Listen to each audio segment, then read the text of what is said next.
पृथ्वी और चंद्रमा के बीच में सूर्य के आने से चंद्र ग्रहण लगता है। हमेशा चंद्र ग्रहण पूर्णिमा तिथि को लगता है और सूर्य ग्रहण अमावस्या तिथि पर। इस दौरान धरती पर राहु और केतु ग्रह का प्रकोप रहता है। कहते हैं कि इसीलिए ग्रहण के समय बनते काम भी बिगड़ जाते हैं और इसी वजह से ग्रहण काल के दौरान सभी शुभ कार्य को करने की मनाही होती है।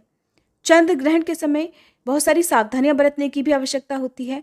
खास तौर से गर्भवती महिलाओं को अपनी सेहत का और होने वाले बच्चे का इस दौरान खास ख्याल रखना चाहिए, क्योंकि चंद्र ग्रहण के दौरान निकलने वाली किरणें होने वाले बच्चे पर बुरा असर डाल सकती हैं। ज्योतिष शास्त्र के अनुसार साल 2023 में इस बार 2 चंद्र ग्रहण लगेंगे।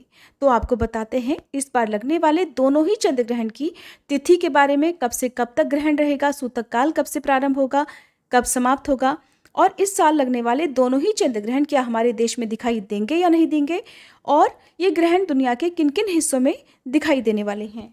साल 2023 में इस बार 2 चंद्र ग्रहण लगेंगे, जिनमें पहला चंद्र ग्रहण 5 मई शुक्रवार को बुध पूर्णिमा यानी वैशाख पूर्णिमा की रात को 8:45 से लगेगा, जो कि 6 मई शनिवार को तड़के 1:05 AM पर समाप्त हो जाएगा। देखा जाए तो शुक्रवार और शनिवार की मध्यरात्रि का ये समय होगा। साल का पहला चंद्र ग्रहण दिखाई देगा हिंद महासागर, अंटार्कटिका, अटलांटिक, एशिया के कुछ हिस्से, दक्षिण पश्चिमी यूरोप, अफ्रीका, प्रशांत महासागर, न्यूजीलैंड और ऑस्ट्रेलिया में। इसी तरह से साल का दूसरा चंद्र ग्रहण शरद पूर्णिमा यानी आश्विन पूर्णिमा को लगेगा, जो कि 28 अक्टूबर शनिवार और 29 अक्टूबर रविवार के बीच में लगेगा। ये चंद्र ग्रहण आंशिक चंद्र ग्रहण रहेगा। साल का दूसरा चंद्र ग्रहण 28 अक्टूबर की मध्यरात्रि देखा जाए तो 12 बजे के बाद से नई तिथि लग जाती है, तो 1:06 AM से शुरू होगा और 29 अक्टूबर को तड़के 2:22 AM पर समाप्त हो जाएगा, यानी कि रात में ही लगेगा और सुबह सूर्योदय से पहले ही ये चंद्र ग्रहण समाप्त हो जाएगा।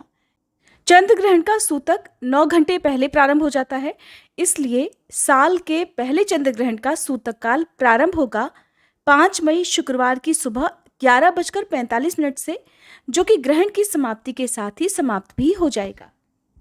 साल का पहला चंद्र ग्रहण क्योंकि उपछाया चंद्र ग्रहण होगा और इस कारण ये ग्रहण हमारे देश में दिखाई नहीं देगा, इसलिए सूतक संबंधी कोई भी नियम हमारे देश में नहीं लगेंगे और इस दौरान आप पूजा पाठ, उपवास, व्रत, दान या तीर्थ स्थलों के दर्शन आदि काम कर सकते हैं। हालांकि जब भी चंद्र ग्रहण लगे या सूर्य ग्रहण लगे, वो चाहे हमारे देश में दिखाई दे या ना दे, गर्भवती महिलाओं को खास सावधानियां बरतने की सलाह जरूर दी जाती है, ताकि होने वाले बच्चे पर किसी भी प्रकार का कोई बुरा असर ना पड़े।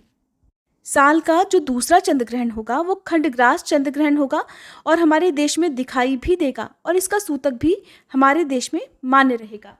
साल के दूसरे चंद्र ग्रहण का सूतक काल प्रारंभ होगा 28 अक्टूबर की शाम 4:06 से, जो कि ग्रहण की समाप्ति के साथ ही समाप्त भी हो जाएगा। हालांकि ये जो चंद्र ग्रहण है वो मध्यरात्रि के समय ही लगेगा। ऐसे में आप अगले दिन सुबह सूर्योदय से पहले उठकर स्नान आदि से निवृत्त होकर अपने घर की साफ सफाई करके, घर में गंगा जल का छिड़काव करके फिर जो भी शुद्धि वाले काम है वो कर सकते हैं। कोई भी ग्रहण जब दिखाई देता है तो उसके बाद शुद्धि करना बहुत आवश्यक हो जाता है और ग्रहण की शुद्धि करने के लिए जो भी हमारे हिंदू धर्म में परंपराएं हैं, नियम हैं, उनका पालन करना चाहिए। साल का दूसरा चंद्र ग्रहण कहाँ कहाँ दिखाई देगा, तो देखिए आप इस ग्रहण को हमारे देश में तो देखेंगे ही देखेंगे। भारत में ये ग्रहण मान्य होगा। भारत के अलावा Nepal, Sri Lanka, Bangladesh, Pakistan, Afghanistan, Bhutan, Mongolia, China, Iran, रूस, कजाकिस्तान, सऊदी अरब, सूडान, इराक, तुर्की, अल्जीरिया, जर्मनी, पोलैंड, नाइजीरिया, दक्षिण Africa, Italy, Ukraine, France, Norway, Britain, Spain, Sweden, Malaysia, Philippines, Thailand, Australia, Japan, Indonesia, Korea और ब्राज़ील के पूर्वी हिस्सों में दिखाई देगा। जहाँ जहाँ भी ये ग्रहण दिखाई देगा वहाँ पर सूतक संबंधी नियमों का पालन भी किया जाएगा। जो ग्रहण का समय आपको बताया गया है ये भारतीय समय अनुसार है। हमारे देश के अलावा जो भी दूसरे देश हैं, जो भी दूसरे हिस्से हैं दुनिया के, वहाँ पर आप अपने समय के अनुसार इस समय को कैलकुलेट कर लीजिएगा।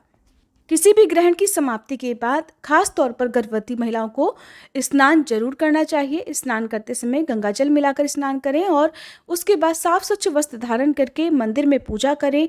हो सके तो आसपास मंदिर में दीपदान करें और अपने हाथ से आप कुछ न कुछ अनाज का या दक्षिणा का दान जरूर दें। अगर आपको ये जानकारी पसंद आई हो तो प्लीज़ वीडियो को लाइक करना मत भूलिएगा।